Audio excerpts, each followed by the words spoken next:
নমস্কার বন্ধুরা, তোমাদের সবাইকে প্রথমেই জানিয়ে দিই শুভ রথযাত্রা। তো তোমাদের জন্য আজকে আমি নতুন একটি ব্লগ ভিডিও নিয়ে চলে এসেছি। আজকে যাব ঘুরতে, মানে রথের মেলায় ঘুরতে যাব। তার উপর আজকে রয়েছে রবিবার। তো আমি আর তোমাদের দাদা ভাই দুজন মিলে চলে যাব আজকে রথের মেলায়। তো ভাবলাম ভিডিওটা এখান থেকে শুরু করি। আমি এখন একটু রেডি হয়ে নিচ্ছি। তেমন কিছু রেডি হব না, শুধুমাত্র সামান্য কিছু জিনিস দিয়ে একটু রেডি হয়ে নিয়ে তারপর আমরা বেরিয়ে যাব আমাদের এখানে রথের মেলায়।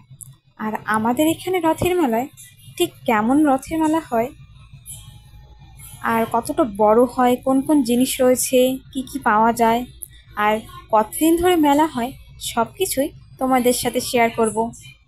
তো আজকে আমি কোথায় যাব মেলায় সেটা আগে তোমাদের জানিয়ে দিই। আজকে আমি যাব ডাবগ্রামে। আমাদের শিলিগুড়ির এই মেলা এবং অনেক বড় এই মেলাটি, সেটা তোমাদের দেখাবো, তারপরে বুঝতে পারবে।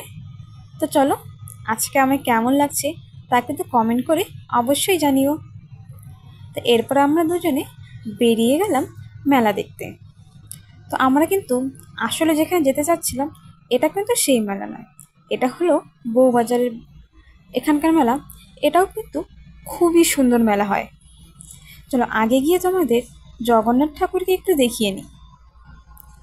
তো এখানে জগন্নাথ ঠাকুরকে সবাই ভোগ দিচ্ছে, যেমন চিনি কলা বা লটকা, যে যেটা দিয়ে থাকে সেটা প্রসাদ হিসেবে এখানে ভগবানকে দিয়ে যাচ্ছে। এরপর আমরা ধীরে ধীরে সামনের দিকে এগোতে লাগলাম। এখানে জানো তো অনেক কিছু জিনিস দেখে একদম মনটা ভরে গেল। মাটির পুতুল আরও অনেক কিছুই দেখলাম, সেগুলো তোমাদের দেখাবো। তার আগে যেখানে আমরা আসবো বলেছিলাম সেখানে চলে এলাম। এখানে আসার পর দেখছি কি, যে রথের যে রথ ছিল, মানে সেটা এখনো রশিটা টানা হচ্ছে। তো আমি ভেবেছিলাম এখন রাত হয়ে গিয়েছে, হয়তো রশি টানা হয়ে গিয়েছে, কিন্তু দেখলাম রশি এখনও টানা হচ্ছে। তো সেখানেই চলে গেলাম আমাদের রথ দেখতে। কিন্তু এতটা ভিড়ে না, আমি সামনে একদমই যেতে পারছিলাম না। তারপর অনেক কষ্টে আস্তে আস্তে করে চলে গিয়েছিলাম সামনে। দাঁড়াও, তোমাদের না এখানকার সাউন্ডটা শোনাচ্ছি, তাহলে বুঝতে পারবে।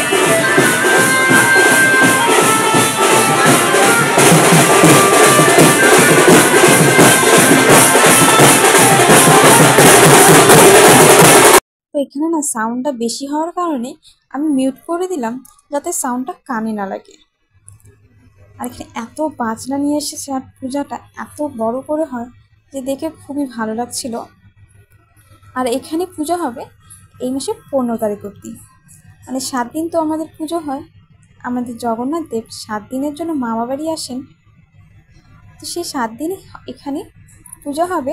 তার সাথে এই যে মাঠ রয়েছে ডাবগ্রাম মাঠ, এই ডাবগ্রাম মাঠে কিন্তু 7 দিনই মেলা হবে। তোমরা চাইলে কিন্তু এখানে এসে অবশ্যই ঘুরে যেতে পারো। তো এদিকে আমাদের জগন্নাথ ঠাকুর যে রয়েছে একটু একটু করে আসা শুরু করেছে। তো প্রথমে যতজন ছিলেন ওনারা একটু নাচ করছিলেন, কারণ এখানে হরিনাম হচ্ছিল। এখানে যে কোন ঠাকুর রয়েছে বা কি যিনি রয়েছেন আমি ঠিক বলতে পারবো না, যেহেতু জানি না সেহেতু ভুল বলাটা একদমই ঠিক না। আমি যতটা দেখেছি, যতটা বুঝেছি, আমার খুবই ভালো লেগেছে। আর এখানে এসে কিন্তু দেখতে পারবে সামনে কিন্তু হরিনাম হচ্ছিল একটি প্যান্ডেলের মধ্যে, সেখানে গিয়ে কিন্তু তোমরা শুনতে পারবে। আর ইনাকে প্রণাম করছিলেন। এরপর আমাদের চলে এলো আমাদের জগন্নাথের। আমি কিন্তু ভালোভাবে দেখাতে পারছিলাম না প্রথমে, কারণ এক এক করে দেখছিলাম সামনে অনেকজন চলে এসেছিল আর আমি একদমই পিছনে পড়ে গিয়েছিলাম। তারপর ধীরে ধীরে রাধে রাধে নাম নিতে নিতে চলে এলো আমাদের জগন্নাথ দেব। অনেকটা দূরে রয়েছে। দেখো ধীরে ধীরে সবাই রশি টানতে শুরু করেছে। আমিও গিয়ে একবার রশিতে হাত দিয়েছিলাম, কিন্তু তখন একদমই ভিডিও বানাতে পারিনি। প্রচুর ধাক্কাধাক্কি হচ্ছিল। তোমরা কিন্তু দেখে বুঝতে পারবে এখানে কিন্তু প্রচুর ধাক্কাধাক্কি হচ্ছে। মেলায় তো একটু এরকম হয়েই থাকে। এই যে দেখো,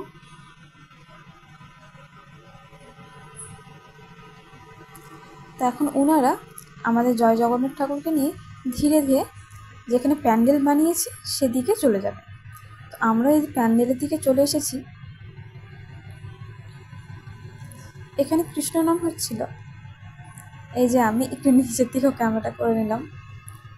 এরপর আমরা বাইরের দিকে চলে এসেছিলাম, যেখানে দুটো মন্দির বানানো হয়েছিল আর সবাইকে প্রসাদও দেওয়া হচ্ছিল তার সাথে। কিন্তু আমরা প্রসাদ নিতে যেতে পারিনি, কারণ সেখানে প্রচুর ভিড় ছিল। আর শুধু ভিড় নয়, এখানে তো অনেক দিন ধরেই খুবই বৃষ্টি হচ্ছিল। তার জন্য মাঠটা যে দেখতে পাচ্ছ, মাঠটা কিন্তু বিশাল বড়। বিশাল বড় হওয়া সত্ত্বে এত বৃষ্টি হয়েছে, পুরো মাঠ একদম কাদা কাদা হয়ে রয়েছে। তার জন্য সামনের দিকে যাওয়া তো খুবই মুশকিল এত ভিড়ে। তার জন্য সামনে না গিয়ে পাশ দিয়ে একটু হেঁটে যাচ্ছিলাম। তখন এত সুন্দর নাচ দেখতে পারলাম, তাই ভাবলাম তোমাদের সাথেও এটা শেয়ার করা যাক। এরা মনে হয় রাধা কৃষ্ণ ঠাকুর সেজে নাচ করছিল, আর খুবই সুন্দর নাচ করছিল। তোমাদের একটু গানটা শুনিয়ে দিই যে কোন গানে ওনারা নাচ করছিলেন।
এরপর ওনাদের নাচ বেশ কিছুক্ষণ দেখার পর আমরা চলে গিয়েছিলাম অন্যদিকে।